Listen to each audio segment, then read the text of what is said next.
Walton smart fridge presents TVS ইনসাইটে আপনাদের সবাইকে স্বাগত জানাচ্ছি। আমি Abul Kashem. Walton is a global brand. World class innovation নিয়ে ওয়ালটন এখন দেশের সীমানা পেরিয়ে পৌঁছে গিয়েছে 50টিরও বেশি দেশে। ওয়ালটন, ঘরে ঘরে বিশ্বজুড়ে। প্রিয় দর্শক, আমরা আজকে কথা বলবো বাংলাদেশের তৈরি পোশাক শিল্প না, শুধু ওভারঅল যেসব বড় বড় শিল্প গ্রুপ আছে তার মধ্যে অন্যতম নাসা গ্রুপ নিয়ে। আপনারা জানেন যে নাসা গ্রুপের যিনি মালিক জনাব নজরুল ইসলাম মজুমদার, তিনি 5 আগস্টের পরে কারাগারে আছেন খুনের মামলায়, এবং তার যে ব্যবসা প্রতিষ্ঠানগুলি সেগুলি খেলাপি হয়ে গেছিলো এবং উৎপাদন কার্যক্রম বন্ধ আছে বর্তমানে।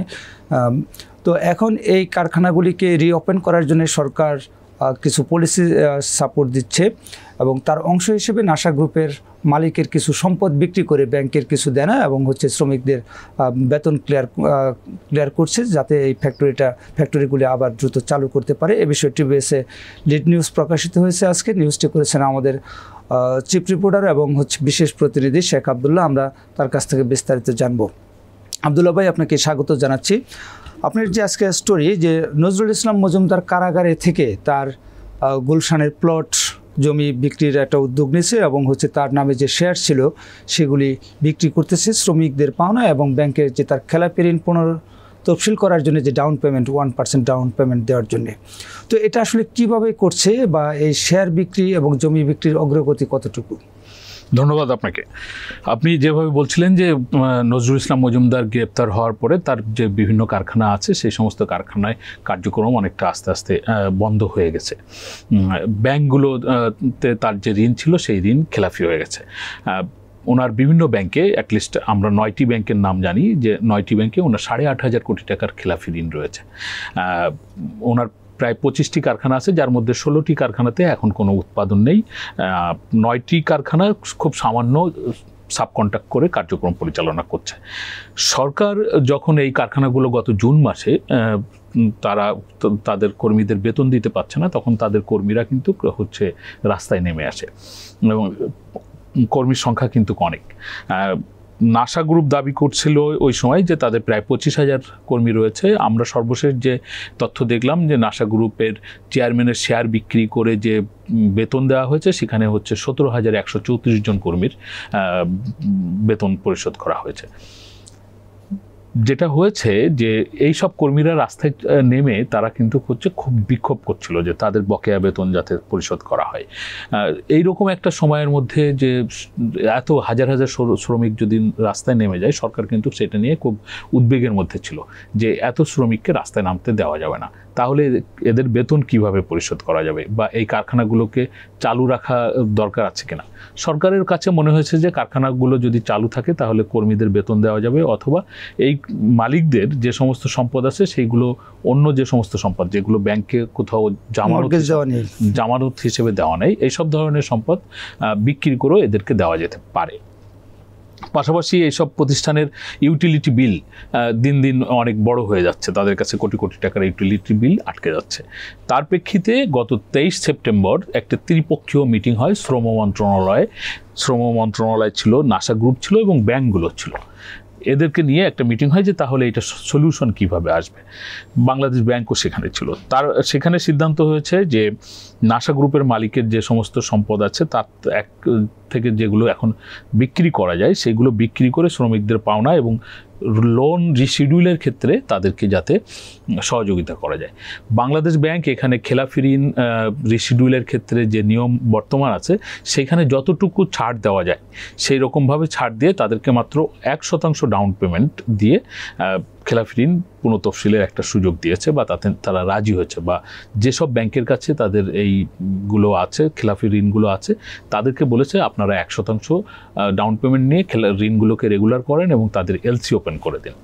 এইসব ক্ষেত্রে দেখা যাচ্ছে যে তাদের প্রতি মাসে বেতন আসছে প্রায় 35 কোটি টাকার মতো বেতন দিতে হচ্ছে। তাদের ইউটিলিটি বিল বকেয়া হয়ে আছে 30 কোটি টাকার মতো বা তার একটু বেশি। আর ডাউন পেমেন্টের জন্য তাদের দরকার 100 কোটি টাকার কাছাকাছি।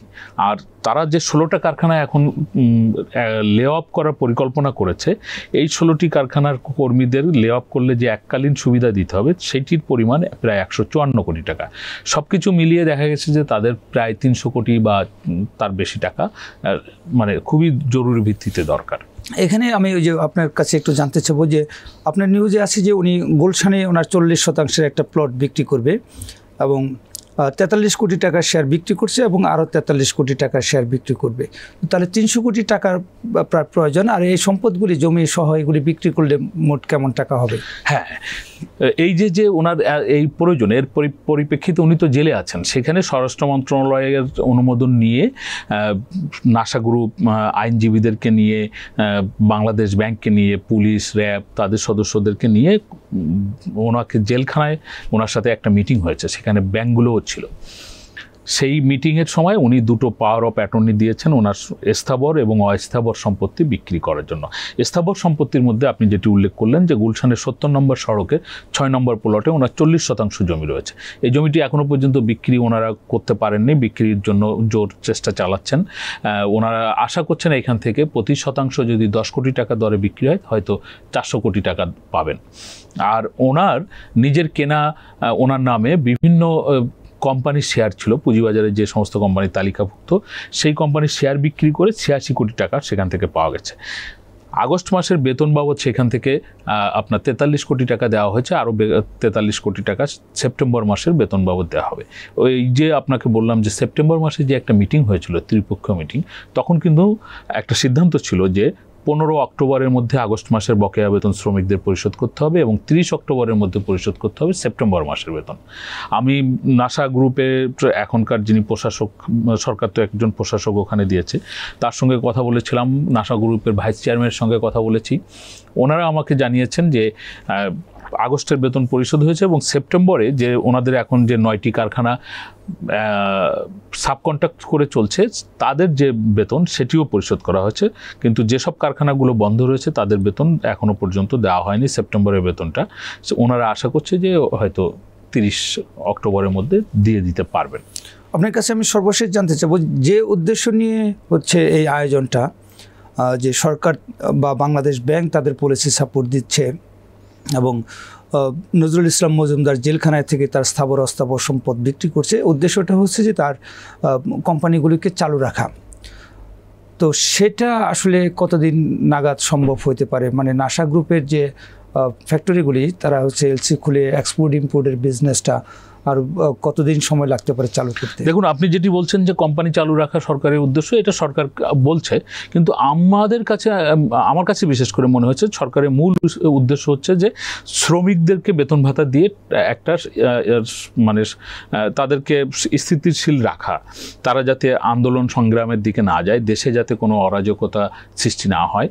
এই একটি গ্রুপের 25,000 শ্রমিক বা 17,000 শ্রমিক যাই হোক, তারা মাঠে নামলে এরকম কিন্তু বেতন বকেয়া পড়ে গেছে, এই রকম সংখ্যা কিন্তু এখন বেশ কয়েকটি কারখানার, এবং অনেকগুলো কারখানা তারা এখন আপনার কিভাবে চলবে সেই পরিকল্পনা কিন্তু করতে পারছে না, বা শ্রম মন্ত্রণালয় সেসব কারখানাগুলোকে বিশেষ তদারকির মধ্যেও রেখেছে।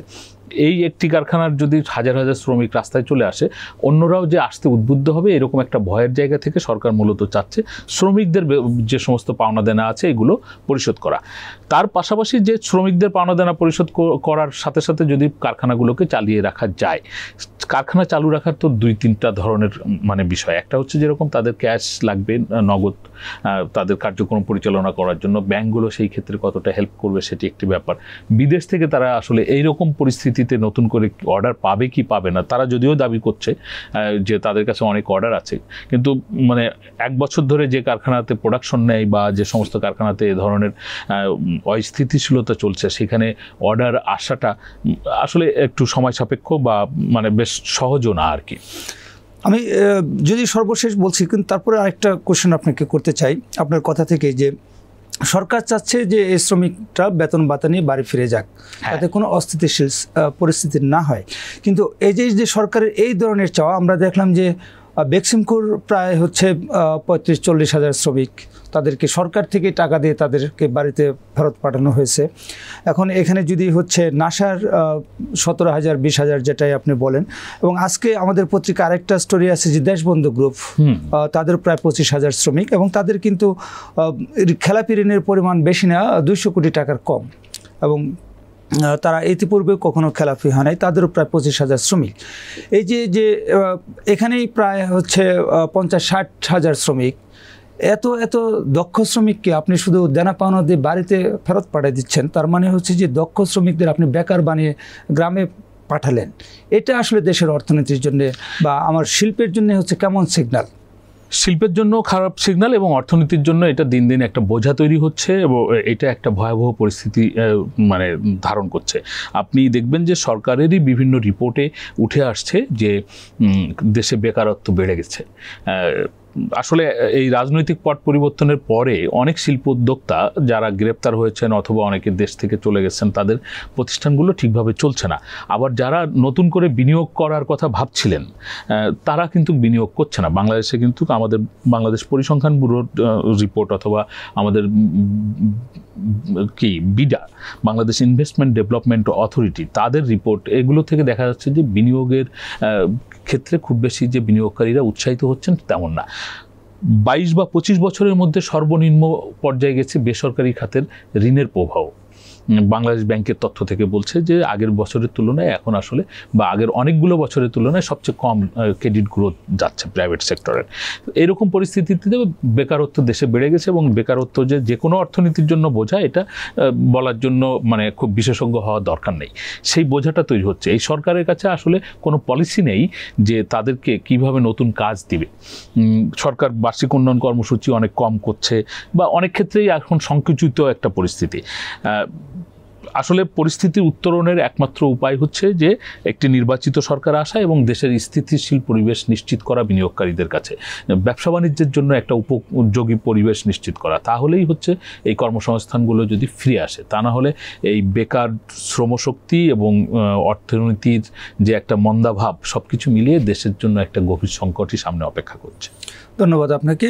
প্রিয় দর্শক, আমরা শেখ আবদুল্লাহর কাছ থেকে নাসা গ্রুপ এবং আমাদের যে অন্যান্য শিল্প কারখানায় কর্ম পরিস্থিতি এখন এবং 5 আগস্ট পরবর্তীতে যে কারখানাগুলোতে এক ধরনের অস্থিরতা চলছে এবং শ্রমিকদের মানে চাকরি হারা হচ্ছে শ্রমিকরা, এবং ওভারঅল আমাদের দেশে যে এখন বিনিয়োগ এবং কর্মসংস্থান কমে যাচ্ছে, আর সেটার ভয়াবহতা সম্পর্কেও আমরা তার কাছ থেকে শুনলাম। আমাদের শো যদি আপনাদের ভালো লাগে আপনারা লাইক করবেন, শেয়ার করবেন। সবাইকে ধন্যবাদ।